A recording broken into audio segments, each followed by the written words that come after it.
For centuries, humanity has looked outward for its origins, scanning the skies for gods, saviors, or signs of meaning. Yet the greatest secret has never been hidden in the stars. It has been pulsing quietly inside every cell of your body, 50 trillion living beings obeying the voice of your consciousness, a silent empire of life waiting for your command.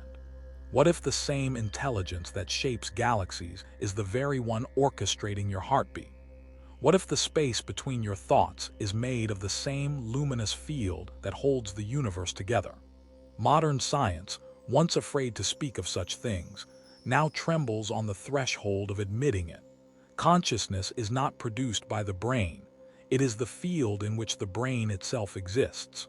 Every emotion you feel, every belief you hold sends ripples through this field. Those ripples become electrical instructions, chemical codes, genetic expressions. When you whisper, "I am well," it is not poetic suggestion, it is a broadcast. Your voice resonates through the molecular choir, and your cells rearrange themselves to match the new symphony. For generations we were taught that genes rule our fate, that life is a mechanical game of random mutation. But epigenetics shattered that illusion. It showed that genes are instruments, silent until the conductor, your perception, chooses the score. Change the melody of your mind, and the orchestra of your biology shifts instantly. The ancient mystics understood this long before microscopes. They called it prana, kai, spirit, the current of awareness that moves through all forms. They knew that the body was not a cage for the soul but a transmitter for it. And now, as physics peers deeper into the quantum fabric, it finds what the sages always claimed. Reality is not a solid stage but a shimmering field of probabilities awaiting the direction of an observer. You are that observer. Inside you, consciousness speaks in two languages. One is electrical, neurons flashing like galaxies across the night sky of your brain. The other is energetic, radiating far beyond the limits of flesh. Sensitive instruments now measure this radiation. The heart's magnetic field extending meters beyond the body, the brain's subtle waves modulating that field with every emotion. These are not metaphors. They are signatures of command, proof that thought is a physical force. Consider what happens when fear takes hold. Instantly cortisol floods the bloodstream, immune systems dim, digestion halts, the body braces for war. Your inner civilization scrambles to obey the signal. We are in danger. But replace that command with gratitude and the chemistry reverses. Oxytocin flows. Healing begins. Cells open their gates to repair, replicate, and thrive. In a matter of seconds, you rewrite the internal weather of your world. This same principle governs the cosmos. Astronomers now speak of dark energy, an invisible force composing most of the universe, expanding space itself. But what if this dark medium is simply the universal counterpart of the very field that animates your cells? When you change your consciousness, you are not merely influencing biology. You are tuning a harmonic within the cosmic fabric. The frequencies of your mind resonate with the frequencies of creation.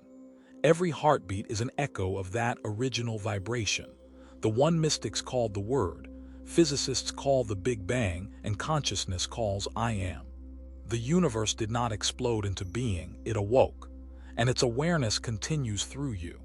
When you imagine, you do not fabricate fantasy, you sculpt possibility within that same field. A focused mind collapses probability into pattern.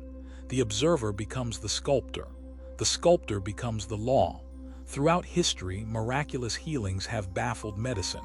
Tumors vanish, nerves regenerate, organs rejuvenate. The common denominator is not luck, it is a shift of identity. The patient stops identifying as the sick one and begins to live from the vibration of the healed. In that moment, billions of cells receive new orders. The molecules respond to authority because consciousness has changed its signature. Science calls this the placebo effect, as if giving it a name explains it. But the word itself hides a revelation. The belief that something will heal you becomes the mechanism of healing. Belief is not wishful thinking. It is the code that instructs matter, and the code can run in reverse. When fear, resentment, or despair dominate, they become dark algorithms corrupting the biological program. The nocebo effect proves that negative expectation alone can kill. The mind writes scripts the body must perform. Here lies the true frontier of medicine, not chemistry, but consciousness. Imagine hospitals where meditation rooms replace waiting rooms, where diagnosis begins with measuring the coherence of one's electromagnetic field, where doctors act as mentors in the art of perception. It sounds utopian, but the data already exists. We are merely catching up with the architecture of life itself. Every cell in your body is a miniature world, membrane as border, nucleus as sun, cytoplasm as ocean. Within it, protein receptors stand like antennae tuned to frequencies of thought. They read your energetic climate and decide whether to open gates of growth or raise shields of defense. When the climate is love, they blossom. When it is fear, they fortify. You decide the weather. Now expand this vision outward. The Earth is also a cell, membrane of atmosphere, nucleus of molten core, receptors of life. Humanity, its consciousness. The planet responds to our collective emotion the way your body responds to yours. Harmony creates flourishing ecosystems. Chaos creates storms. The same law governs both scales because consciousness operates fractally, self-similar from the micro to the cosmic. You are not a speck in the universe. You are the universe experiencing itself as a speck. When you understand this, victimhood becomes impossible. You cannot be at war with life because you are life. You cannot be ruled by destiny because you are destiny. The realization may feel dizzying, even frightening, because it ends the story of separation, the story that built our civilization's illusions of control, competition, and fear. But in its place emerges something infinitely more powerful: creative responsibility. To command your biology is to learn the syntax of the universe. Thoughts are nouns, emotions are verbs, imagination is grammar. The sentence you write becomes the reality you inhabit. Every I am is a decree. Every assumption a law enacted through the quantum bureaucracy of your cells and the cosmic web beyond them. So the question is not whether you can alter your biology. You already do with every thought. The question is whether you will do it consciously, whether you will claim the title you have unknowingly held since the dawn of existence. Architect of form, author of frequency, conductor of life. And when you begin to live from that awareness, the boundary between inner and outer starts to dissolve. Synchronicities multiply. The right people appear, not by chance but by resonance.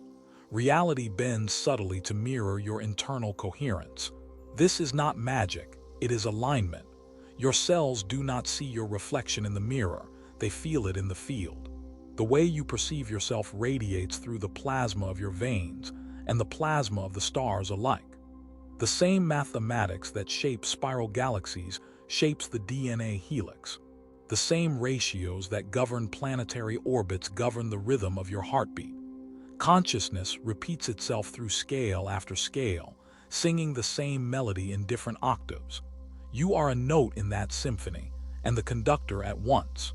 Once you realize that your body is not a prison but a portal, the rules of life begin to rewrite themselves before your eyes.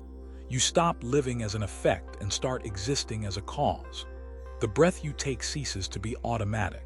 It becomes a command line entered into the living code of creation. The ancients called this state gnosis, direct knowing. It is not belief, not intellectual conviction, but a felt unity between the observer and the observed. Modern physics now gestures toward the same mystery with new language: non-locality, entanglement, coherence. Two particles separated by galaxies mirror each other's states because, beneath distance, they were never divided. The same truth applies to you and the universe. There is no gap between sender and receiver, only the illusion of space within a single continuous field. When you think, you sculpt that field. When you love, you harmonize it. When you fear, you distort it. and the field answers with forms that match the vibration you broadcast. This is why civilizations rise and fall according to collective belief. When fear dominates the human atmosphere, it collapses into conflict and scarcity. When awareness blossoms, abundance follows as predictably as spring after winter. Humanity's future is not written in policy or prophecy. It is encoded in the frequency of our shared mind. Look within your own life. Every turning point, every miracle, every tragedy was preceded by an inner shift. Before the relationship arrived, you felt ready for it. Before the career ended, you sensed its decay. Consciousness always moves first. Matter follows like a faithful shadow. To master this principle, you must reclaim the throne of attention. Attention is the steering wheel of creation. Wherever it rests, energy condenses. Most people scatter it, fragmented across worries, regrets, and screens. Their internal empire runs without leadership, cells improvising in confusion. But when attention unites around a clear identity, I am calm, I am whole, I am light, order returns. Chemistry aligns, the field stabilizes. The kingdom remembers its king. Meditation is not escape, it is governance. In stillness, you listen to the reports of your cellular citizens. You feel their rhythms, their needs, their loyalty. You issue new laws through emotion, not command. Gratitude is the royal seal that authorizes those laws. Nothing recalibrates the body faster than genuine appreciation. It is the frequency of coherence itself. Science measures coherence as synchrony between the heart and brain, the electromagnetic harmony that predicts health, creativity, and intuition. Mystics call it alignment with Source. Both describe the same phenomenon. When the inner field vibrates uniformly, information flows without resistance. Healing, insight, and synchronicity become natural side effects. Imagine now the same coherence amplified across millions of people. Entire societies could self-heal. Economies could stabilize through collective calm. Weather patterns might soften as the planet's magnetic field entrains with human resonance. This is not fantasy. Satellites already record fluctuations in Earth's magnetosphere during global meditation events. The Earth listens to her children, and beyond Earth, the cosmos listens too. Stars are not cold furnaces of gas. They are luminous neurons in the body of God, firing through filaments of plasma that mirror the neural networks in your own brain. When you close your eyes and enter deep stillness, your electromagnetic field begins to pulse in golden waves. Somewhere, a star does the same. You are participating in cosmic metabolism. At death, nothing of this field is lost. The pattern simply releases the body and rejoins the greater current, as a droplet rejoins the sea. Consciousness cannot die because it was never born. It only changes frequency. The more you awaken to this now, the less fear can manipulate you. Fear feeds on identification with form. Love flows from recognition of continuity. So how do you live as an awakened architect rather than a biological tenant? You practice remembering. Each moment you choose the state from which you operate. You catch yourself when you say, I am tired, and you pause. Is that command worth transmitting to 50 trillion cells? Or would you rather whisper, I am renewing? Your body will answer instantly because it always does. You begin to treat emotion as technology. Anger becomes a signal to realign, sadness a reminder to soften, joy a confirmation of coherence. You stop judging sensations as good or bad and start reading them as data from the field. And then, the world outside begins to echo back this mastery. Traffic flows in your favor. Strangers smile more. Opportunities appear as if conjured, but they were never random, they were resonant. The universe is a mirror polished by awareness. It can only reflect what you are being, not what you are wishing. Eventually, the line between personal and universal dissolves completely. You speak, and life responds in the same sentence. You dream, and events rearrange to fit the new pattern. Creation becomes dialogue rather than struggle. This is what the mystics called union, the marriage of heaven and earth, energy and matter, mind and form. And yet this union is not a destination. It is your default state, temporarily forgotten in the noise of conditioning. The purpose of awakening is not to become supernatural, but to become natural again, to live the way existence intended before fear edited the script. When you understand that every atom listens, reverence arises spontaneously. You treat your body with the respect of a temple, the planet with the care of a home, other people as fellow cells in the same cosmic organism. Morality ceases to be obligation. It becomes physics. To harm another is to send turbulence through the very field that sustains you. From this awareness, compassion is not idealism but intelligence. Cooperation is not virtue but self-preservation. The golden rule becomes an equation. Energy sent equals energy received. The universe is perfectly just because it is perfectly responsive. So the invitation is simple. Become conscious of what you broadcast. Your thoughts are frequencies. Your feelings are transmitters. Your imagination is the interface. Align them and reality will obey. Every morning before touching the noise of the world, close your eyes. Feel the living multitude within you waiting for guidance. Breathe slowly and speak inwardly. Today we live in harmony. Today we thrive. Sense how the cellular ocean shifts, how warmth spreads through your chest, how subtle electricity tingles along your skin. That is the confirmation signal, the field acknowledging receipt of command. Do this long enough, and miracles will lose their name. They will become normal events in a universe finally recognized as intelligent, participatory, and alive. The revolution of our time is not technological but ontological. It is the rediscovery of who we are beneath the mask of matter. The next frontier is not space exploration, but consciousness navigation. The telescope and the microscope are pointing to the same revelation. The observer and the observed are one continuous act of awareness looping through itself forever. You are that loop. You are the breath that becomes a galaxy, the galaxy that becomes a breath.